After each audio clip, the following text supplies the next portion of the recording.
નમસ્કાર, જય Dwarkadhish. Welcome back to my YouTube channel. આજે આપણે બોળચોથ કહીએ છીએ.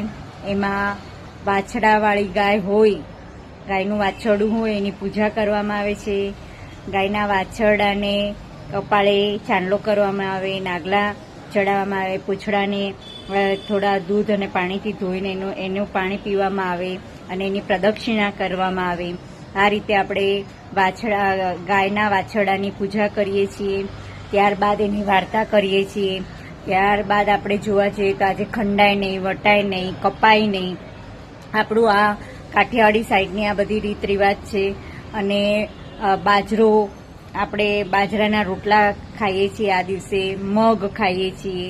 અને ત્યારબાદ આપણે ભીંડાનું શાક ખાઈએ છીએ. એ પણ આપણે જે થાળીનો કાંઠો હોય એની પર આપણે કાપા કરી અને એને કાપી અને આપણે આ રીતે ભીંડાનું શાક ખાઈએ છીએ.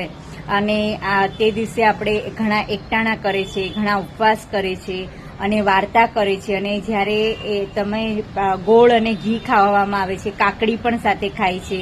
તો આ બધું આપણું ભાણું છે ખાવાનું બોળચોથના દિવસે. તો આ દિવસે લોકો પેલા બાજરો શુક્કરનો મોઢામાં ખાય છે અને પછી એની શરૂઆત કરે છે. રોટલા, મગ, ગોળ, કાકડી, ઘી, ભીંડાનું શાક, આ રીતે આપણે બોળચોથ ઉજવીએ છીએ.